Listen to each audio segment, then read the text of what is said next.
بسم اللہ الرحمن الرحیم رب اشرح لی صدری ویسر لی امری واحلل عقدۃ من لسانی یفقہوا قولی ہا انتم اولائی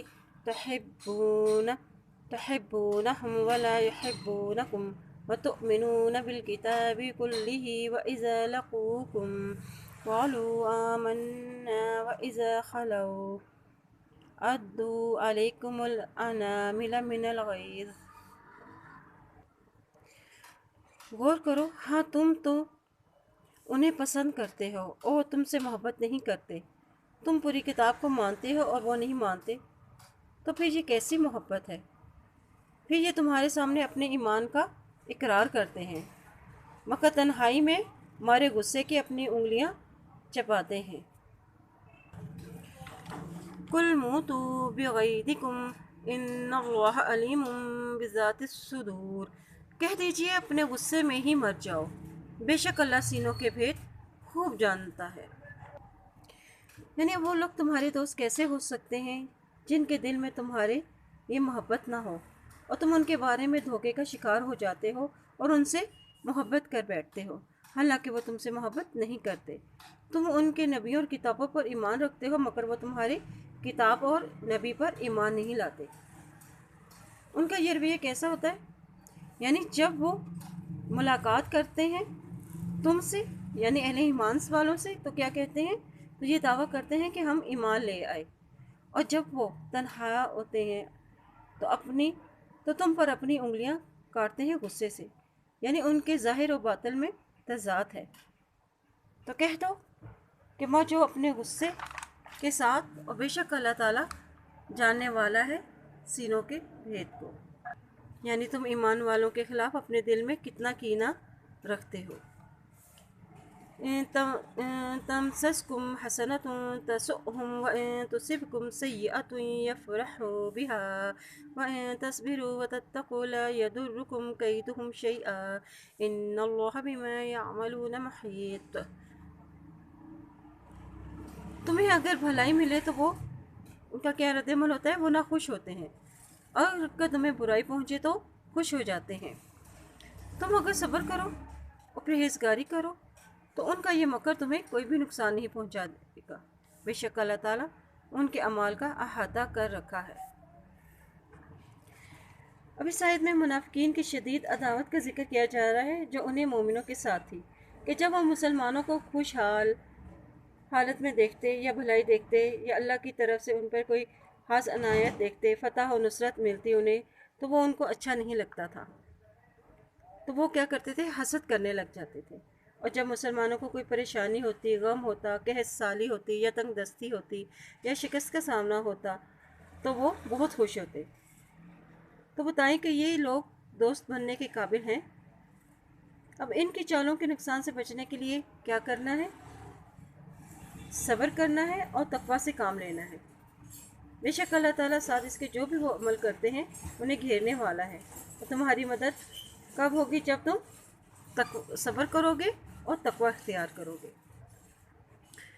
وَإِذْ غَدَوْتَ مِنْ أَهْلِكَ تُبَوِّئُ الْمُؤْمِنِينَ مَقَاعِدَ لِلْقِتَالِ وَاللَّهُ سَمِيعٌ عَلِيمٌ۔ اے نبی، اس وقت کو یاد کرو جب صبح ہی صبح آپ اپنے گھر سے نکل کے مسلمانوں کو میدان جنگ میں لڑائی کے مورچوں پر بٹھا رہے تھے۔ یہ جنگ احد کا واقعہ ہے جو شوال 3 ہجری کو پیش آیا۔ اس کا پس منظر یہ کہ جب جنگ بدر میں 2 ہجری میں کفار کو عبرتناک شکست ہوئی، ان کے 70 آدمی مارے گئے اور 70 قیدی ہوئے، تو یہ ان کے لیے بڑی ہی بدنامی کا باعث بنا۔ چنانچہ انہوں نے مسلمانوں کے خلاف ایک زبردست انتقامی جنگ کی تیاری کی جس میں عورتیں بھی شامل ہوئیں۔ ادھر جب مسلمانوں کو اس کا علم ہوا کہ کافر 3000 کی تعداد میں احد پہاڑ کے قریب خیمہ زن ہو گئے، تو نبی صلی اللہ علیہ وسلم نے صحابہ کرام سے مشورہ کیا کہ وہ مدینے میں رہ کر لڑیں یا مدینے سے باہر نکل کر مقابلہ کریں، لیکن اس کے برعکس بعض نے جو پرجوش صحابہ نے جنہیں جنگ بدر میں حصہ لینے کی سعادت حاصل نہ ہوئی تھی، مدینے سے باہر جا کر لڑنے کی حمایت کی۔ آپ صلی اللہ علیہ وسلم اپنے حجرے سے تشریف لے گئے اور ہتھیار پہن لیے۔ دوسری رائے والوں کو ندامت ہوئی کہ نبی صلی اللہ علیہ وسلم نے کہا کہ آپ اگر مدینہ کے اندر رہ کے جنگ کرنا چاہتے ہیں تو اندر رہ کے جنگ کریں۔ آپ صلی اللہ علیہ وسلم نے فرمایا کہ کسی نبی کے لیے یہ لائق نہیں کہ وہ اللہ کے فیصلے کے بغیر واپس ہو یا لباس اتار دے۔ چنانچہ آپ صلی اللہ علیہ وسلم 1000 کی تعداد میں روانہ ہوئے۔ صبح جب مقام پر پہنچے تو عبداللہ بن ابی اپنے 300 ساتھیوں سمیت یہ کہہ کر واپس آ گیا کہ اس کی رائے نہ مانی گئی، خواہ مخواہ جان دینے کا کیا فائدہ۔ جب تم صبح سویرے اپنے گھروں سے نکلے، آپ متعین کر رہے تھے کن کو؟ مومنوں کو۔ بہترین جنگ تدبیر کا ذکر کیا جا رہا ہے کہ آپ نے بڑی حکمت عملی سے مومنوں کو تقسیم کر رہے تھے۔ اللہ ان کے حالات کو جاننے والا اور سننے والا ہے۔ اذ همت طائفتان منکم ان تفشلا واللہ ولیہما وعلی اللہ فلیتوکل المؤمنون۔ اور جب تمہاری دو جماعتیں بس ہمتی کا ارادہ کر چکی تو اللہ تعالیٰ ان کا ولی اور مددگار ہے، اور اس کی پاک ذات پر مومنوں کو بس بھروسہ کرنا چاہیے۔ یعنی جب ارادہ کیا دوسرے گروہ نے کہ انہوں دونوں نے بزدلی دکھائی، ان دونوں نے کس طرح بزدلی دکھائی کہ دشمن کے لشکر کی تعداد زیادہ دیکھ کر اور یہ جنگ چونکہ مدینہ سے باہر لڑی جا رہی تھی تو ان کے دلوں میں بزدلی پیدا ہو گئی۔ اب ان کی کمزوری کا علاج کیسے کرنا چاہیے تھا؟ بس چاہیے تھا کہ ایمان والے کیا کریں؟ اللہ پر بھروسہ کریں۔ وَلَقَدْ نَصَرَكُمُ اللَّهُ بِبَدْرٍ وَأَنْتُمْ أَذِلَّةٌ فَاتَّقُوا اللَّهَ لَعَلَّكُمْ تَشْكُرُونَ۔ جنگ بدر میں اللہ تعالیٰ نے تمہاری اس وقت مدد فرمائی تھی جب تم گری ہوئی حالت میں تھے۔ بس ڈرو اللہ سے تاکہ تم شکر گزاری کی تمہیں توفیق دے۔ بدر کے مقام پر کفار و مسلمانوں کے درمیان یہ پہلی جنگ لڑی گئی تھی۔ اس دن کو یوم الفرقان کہا جاتا ہے۔ اللہ نے تمہاری بدر کے مقام پر تمہاری مدد کی جب تم کیا تھے؟ جب تم کمزور تھے اور تمہاری تعداد، سامان اور اسلحہ بھی کم تھا۔ اللہ نے اس وقت تمہاری ہمت باندھی تھی، یعنی اس جنگ کو فتح المبین بھی کہا جاتا ہے۔ بس ڈرو اللہ سے اور تم شکر ادا کرو۔ یہاں طاقت کا راز کیا بتایا جا رہا ہے؟ طاقت کا راز اللہ کا تقویٰ ہے تاکہ ہم شکر گزار ہوں۔ اور غم کے موقع پر اللہ خوشخبری کیوں سنا رہا ہے؟ تاکہ غم کی شدت کم ہو جائے۔ اذ تقول للمؤمنین أَلَنْ يَكْفِيَكُمْ أَنْ يُمِدَّكُمْ رَبُّكُمْ بِثَلَاثَةِ آلَافٍ مِّنَ الْمَلَائِكَةِ مُنزَلِينَ۔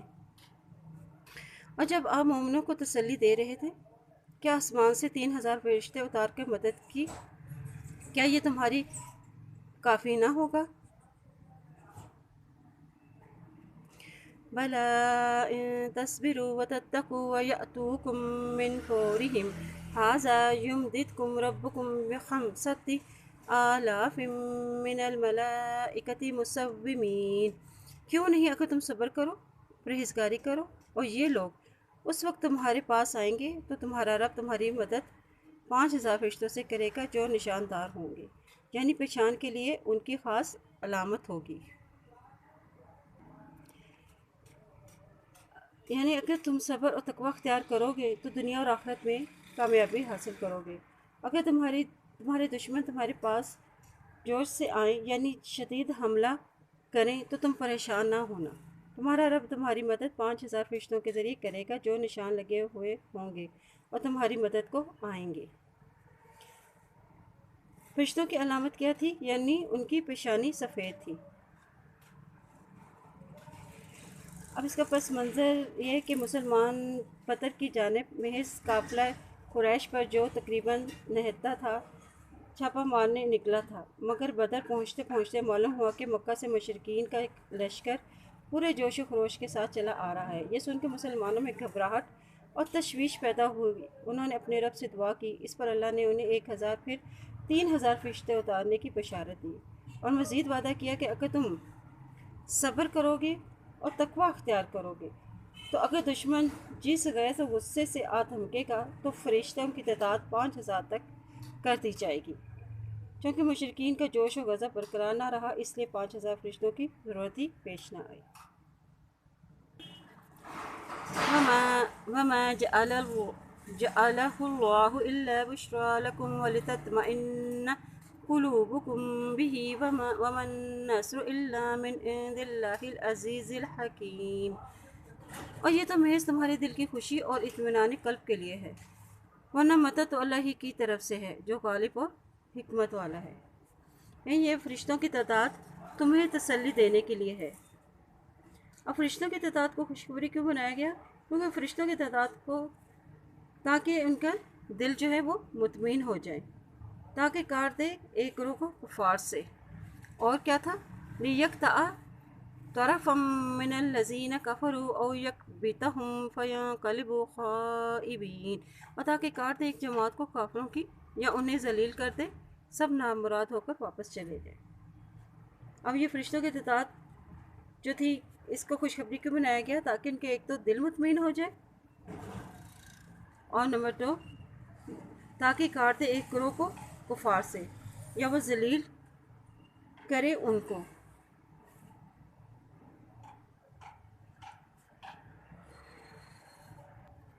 تو وہ لوٹ جائیں نامراد ہو کر، یعنی ناکام ہو کر واپس پلٹ جائیں۔ لَيْسَ لَكَ مِنَ الْأَمْرِ شَيْءٌ أَوْ يَتُوبَ عَلَيْهِمْ أَوْ يُعَذِّبَهُمْ فَإِنَّهُمْ ظَالِمُونَ، اے پیغمبر آپ کے اختیار میں کچھ نہیں، اللہ چاہے تو ان کی توبہ قبول کرے یا عذاب دے، کیونکہ وہ کیا ہے؟ ظالم ہے۔ اب فرشتوں کے ذریعے مدد کرنے کا مقصد یہ تھا کہ تاکہ مسلمانوں کے حوصلے بلند ہو جائے، کفار کا زور ٹوٹ جائے۔ اور ابو جہل سمیت 70 لوگ مارے گئے اور اتنے ہی قیدی بنا لیے گئے۔ ان مخالفوں کو شکست دے کر ذلیل کرنا تھا۔ ذلیل و خوار ہو کر باقی لشکر ناکام ہو کر لوٹ گیا۔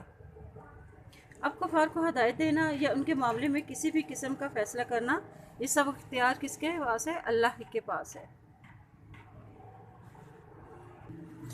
اب آپ صلی اللہ علیہ وسلم کو بتایا جا رہا ہے کہ خواہ اللہ مہربان ہو یا عذاب دے، کسی انسان کے معاملہ کے ساتھ معاملہ کرنے کا اختیار صرف اور صرف اللہ ہی کو ہے۔ انبیاء کو غیب کا علم نہیں، سارے اختیارات اللہ کے پاس ہے۔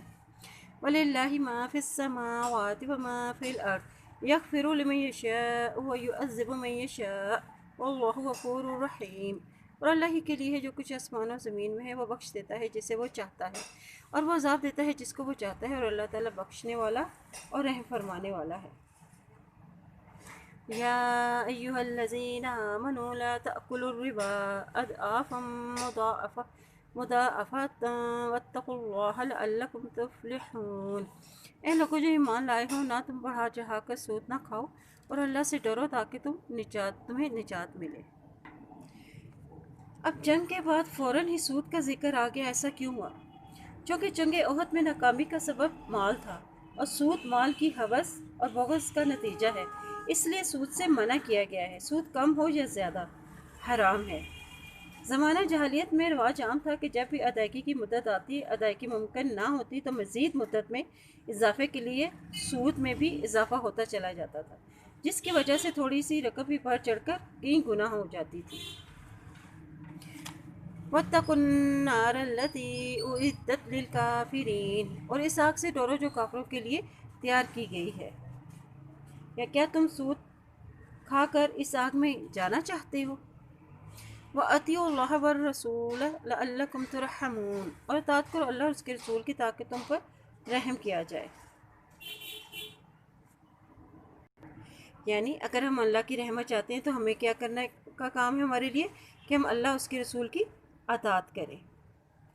جنگ احد میں ناکامی کی وجہ یہ تھی کہ نبی صلی اللہ علیہ وسلم کی نافرمانی کی بنا پر ناکامی ہوئی۔ اطاعت کون کرتا ہے؟ جس کے اندر صبر اور تقوی ہو۔ وَسَارِعُوا إِلَىٰ مَغْفِرَةٍ مِّن رَّبِّكُمْ وَجَنَّةٍ أَرْضُهَا السَّمَاوَاتُ وَالْأَرْضُ أُعِدَّتْ لِلْمُتَّقِينَ الَّذِينَ يُنفِقُونَ فِي السَّرَّاءِ، اور اپنے رب کی بخشش کی طرف اور جنت کی طرف دوڑو جس کا عرض آسمانوں اور زمین کے برابر ہے، جو پرہیزگاروں کے لیے تیار کی گئی ہے۔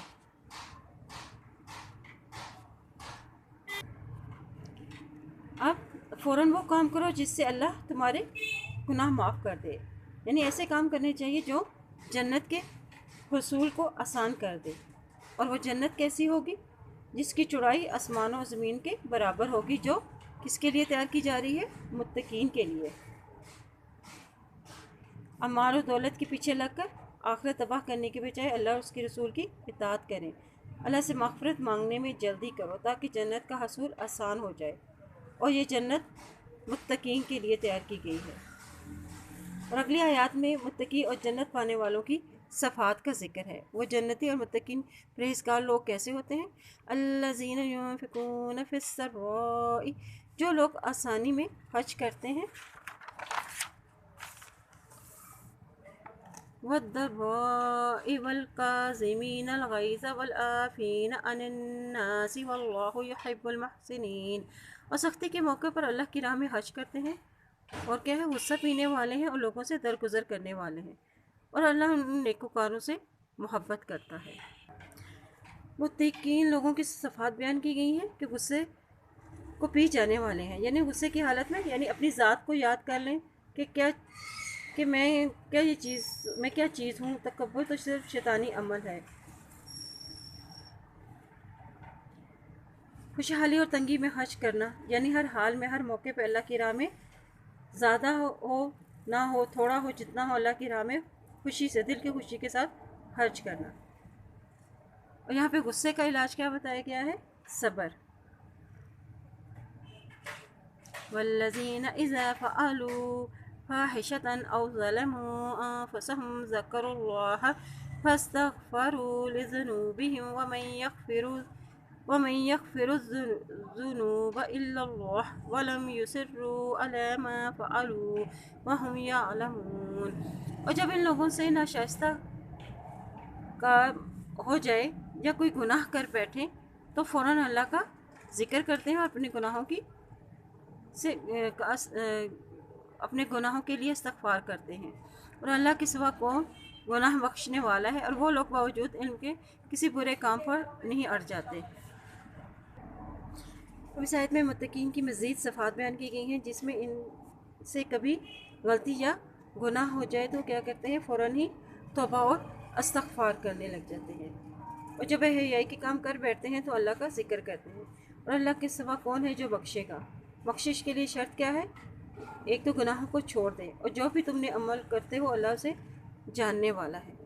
اولئک جزاؤہم مغفرۃ من ربہم وجنات تجری من تحتها الانہار خالدین فیہا ونعم اجر العاملین۔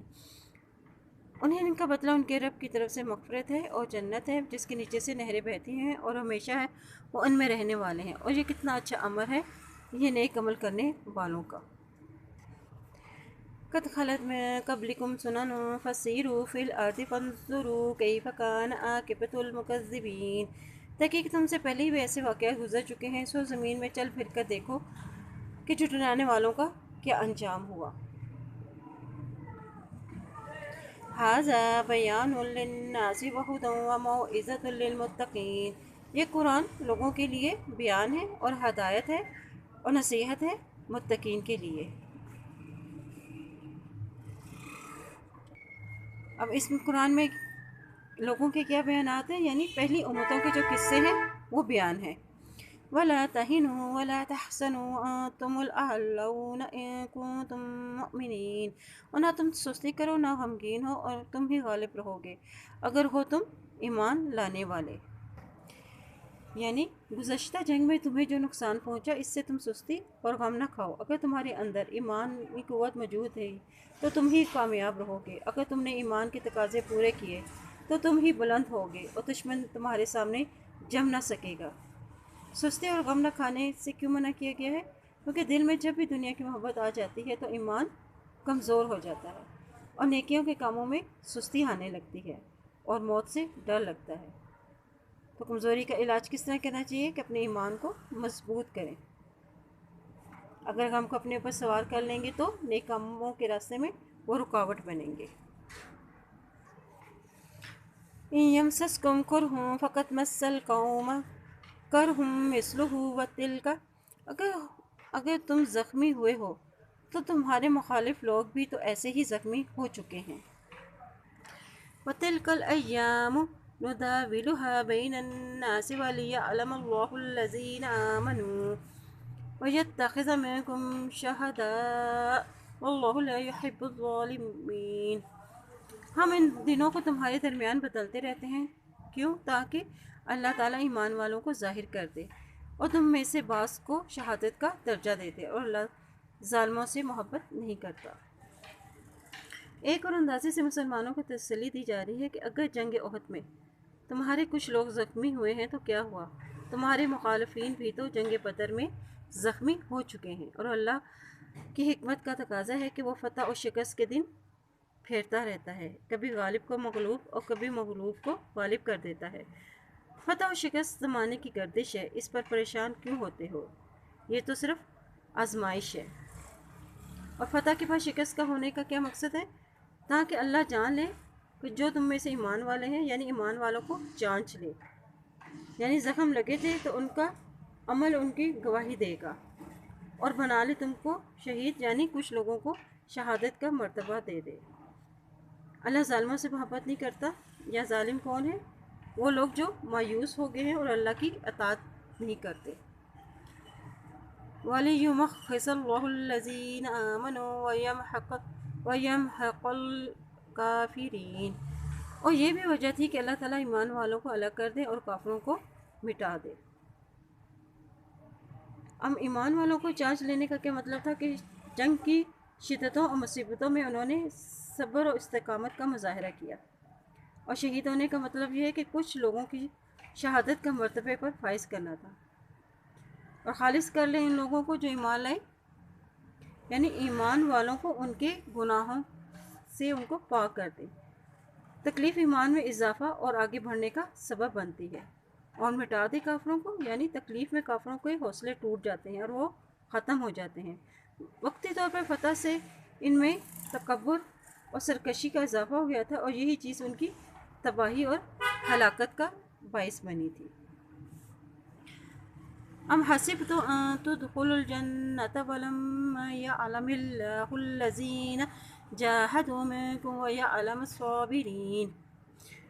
کیا تم سمجھتے ہو کہ تم داخل ہو جاؤ گے جنت میں، حالانکہ اب تک اللہ نے یہ ظاہر نہیں کیا کہ تم میں سے جہاد کرنے والے کون ہیں اور صبر کرنے والے کون ہیں. اب جنت کن لوگوں کو ملے گی؟ جو آزمائش میں پورے اترتے ہیں. میدان جنگ میں آزمایا جائے گا کہ وہاں تم نے صبر کا مظاہرہ کیا تھا یا نہیں. وَلَقَدْ كُنْتُمْ تَمَنَّوْنَ الْمَوْتَ مِنْ قَبْلِ أَنْ تَلْقَوْهُ فَقَدْ رَأَيْتُمُوهُ وَأَنْتُمْ تَنْظُرُونَ. البتہ تحقیق جنگ سے پہلے تم شہادت کی آرزو میں تھے، تو تحقیق تم نے اسے اپنی آنکھوں کے سامنے دیکھ لیا، یعنی تم نے موت کا خوب مشاہدہ کر لیا. اب یہاں یہ اشارہ ان صحابہ کرام کی طرف ہے جو جنگ بدر میں شریک نہ ہونے کی وجہ سے احساس محرومی رکھتے تھے. انہی صحابہ نے جنگ احد میں جوش جہاد سے کام لیتے ہوئے مدینہ سے باہر نکلنے کا مشورہ دیا تھا. لیکن جب مسلمانوں کی فتح کافروں کے اچانک حملے سے شکست میں بدل گئی تو انہوں نے راہ فرار اختیار کر لی اور تھوڑے ہی ثابت قدم رہے. ان صحابہ کس کی تمنا کر رہے تھے؟ وہ موت کی تمنا کر رہے تھے. اور وہ کس کو دیکھ رہے تھے؟ یعنی تلواروں کی چمک، نیزوں کی تیزی، تیروں کی جلوہ، جان بازوں کی صف آرائی میں تم نے موت کا خوب مشاہدہ کر لیا، اور موت دوڑ دوڑ کر تمہاری طرف آ رہی تھی. وَمَا مُحَمَّدٌ إِلَّا رَسُولٌ قَدْ خَلَتْ مِن قَبْلِهِ الرُّسُلُ أَفَإِن مَّاتَ أَوْ قُتِلَ انقَلَبْتُمْ عَلَىٰ أَعْقَابِكُمْ وَمَن يَنقَلِبْ عَلَىٰ عَقِبَيْهِ فَلَن يَضُرَّ اللَّهَ شَيْئًا وَسَيَجْزِي اللَّهُ الشَّاكِرِينَ.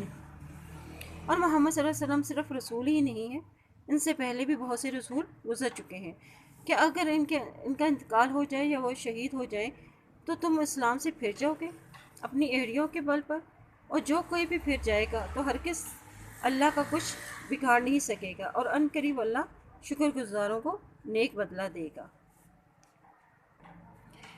اب جنگ احد میں شکست کی ایک بڑی وجہ یہ بھی تھی کہ رسول صلی اللہ علیہ وسلم کے بارے میں کافروں نے یہ افواہیں اڑا دی تھی کہ محمد صلی اللہ علیہ وسلم قتل کر دیے گئے ہیں۔ مسلمانوں میں جب یہ خبر پھیلی تو ان کے حوصلے پست ہو گئے اور وہ لڑائی سے پیچھے ہٹ گئے، جس پر یہ آیت نازل کی گئی۔ نبی کا کافروں کے ہاتھوں قتل ہو جانا یا مر جانا کوئی نئی بات نہیں، پچھلے انبیاء بھی قتل ہوئے اور موت سے ہمکنار ہوئے، تو کیا تم دین سے پھر جاؤ گے؟ یاد رکھو، جو پھر جائے گا وہ اپنا ہی نقصان کرے گا، اللہ کا کچھ نہیں بگاڑ سکے گا۔ وَمَا كَانَ لِنَفْسٍ أَن تَمُوتَ إِلَّا بِإِذْنِ اللَّهِ كِتَابًا مُؤَجَّلًا وَمَن يُرِدْ ثَوَابَ الدُّنْيَا نُؤْتِهِ مِنْهَا وَمَن يُرِدْ ثَوَابَ الْآخِرَةِ نُؤْتِهِ مِنْهَا وَسَنَجْزِي الشَّاكِرِينَ۔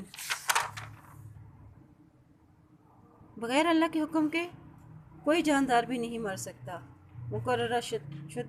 مقررہ شدہ وقت لکھا ہوا ہے۔ دنیا کی چاہت والوں کو ہم کچھ دنیا میں سے دے دیتے ہیں اور آخرت کا ثواب چاہنے والوں کو ہم اس میں سے دے دیتے ہیں، اور احسان ماننے والوں کو ہم عنقریب نیک بدلہ دیں گے۔ کوئی نفس اللہ کے اذن کے بغیر نہیں مر سکتا، موت کا وقت تو مقرر ہے۔ اس بات سے مسلمانوں کو تسلی دی جا رہی ہے کہ بہادری کا جذبہ اور ان کے حوصلے بلند کرنا مقصد ہے کہ وہ جان لیں کہ موت تو اپنے وقت مقرر پر ہی آئے گی۔ اس کا محض دنیا طلب کرنے سے دنیا تو مل جاتی ہے مگر آخرت میں کچھ نہیں ملے گا، اور اس کے برعکس آخرت چاہنے والوں کو آخرت کی نعمتیں بھی ملیں گی، اور جو دنیا کی خاطر کام کرتا ہے وہ عارضی ہے۔ اور شکر کی علامت کیا ہے کہ جس کا شکر ادا کیا جائے اس کے لیے عاجزی ہو، اس سے محبت کریں اور نعمتوں کا اعتراف کریں اور نعمت کی وجہ سے اس کی تعریف کریں، اس نعمت کو اس جگہ استعمال کریں جو دینے والا پسند کرے۔ وَكَأَيِّن مِّن نَّبِيٍّ قَاتَلَ مَعَهُ رَبِّيُّونَ كَثِيرٌ فَمَا وَهَنُوا لِمَا أَصَابَهُمْ فِي سَبِيلِ اللَّهِ وَمَا ضَعُفُوا وَمَا اسْتَكَانُوا وَاللَّهُ يُحِبُّ الصَّابِرِينَ۔ اور بہت سے نبیوں کے ہم رکاب ہو کر بہت سے اللہ والے جہاد کر چکے، انہیں بھی اللہ کی راہ میں تکلیفیں پہنچی ہیں، لیکن نہ تو وہ انہوں نے ہمت ہاری، نہ سست ہوئے اور نہ ہی وہ دبے، اور اللہ تعالیٰ محبت کرتا ہے صبر کرنے والوں سے۔ پچھلے انبیاء کرام اور پیروکاروں کا ذکر کر کے ان کو جو مشکلات پیش آئیں، اس میں ناراضگی کی کوئی بات نہیں۔ محمد صلی اللہ علیہ وسلم اللہ کے رسول ہیں، یہ اللہ کی سنت ہے کہ وہ سچے انسان کو آزماتا ہے۔ مسلمانوں کی شکست دیکھ کر کافروں کے دل میں آیا کہ یہ موقع اچھا ہے، اس موقع پر اللہ نے ان کے دلوں میں مسلمانوں کا رعب ڈالا اور وہ اپنے مقصد میں کامیاب نہ ہو سکے۔ اور نبی کے ساتھی میں کون سی 3 چیزیں نہیں ہونی چاہیے؟ یعنی وہ سستی نہ دکھائیں، یعنی خوف اور غم کی وجہ سے اپنا کام نہ چھوڑ دیں، تاکہ دنیا کی محبت اور غم کا خوف نہ کمزوری دکھائیں اس سے، اور نہ ہی وہ دبیں۔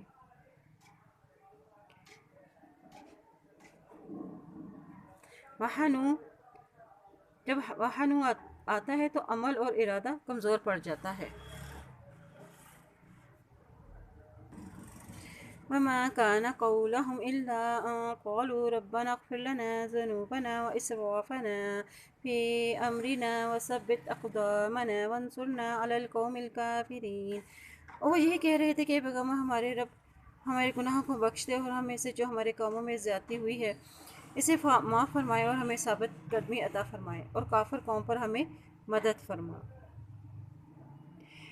اس آیت میں صحابہ کرام کے اس فعل کا اظہار ہے جو ان کی کوتاہیوں کے باوجود اللہ نے ان پر فرمایا، اور یہ ایک دعا ہے کہ اے ہمارے رب بخش دے واسطے ہمیں ہمارے گناہوں کے، تو یہ ہماری غلطیوں کی وجہ سے ہم سے ناراض نہ ہو جائے، اگر ہم سے زیادتی ہوئی ہے تو ہمیں اس سے درگزر فرما اور ہمارے قدم جما دے، ہمیں استقامت عطا فرما، میں نیکی کے کاموں میں واپس نہ پلٹوں، اور ہماری مدد فرما اوپر کافر قوم کے۔ جب کوئی نقصان ہو تو سوچیں کہ کہاں مجھ سے کوئی غلطی ہوئی ہے، اور اپنی غلطی پر ندامت کریں اور اللہ سے بخشش مانگیں۔ فَآتَاهُمُ اللَّهُ ثَوَابَ الدُّنْيَا وَحُسْنَ ثَوَابِ الْآخِرَةِ وَاللَّهُ يُحِبُّ الْمُحْسِنِينَ۔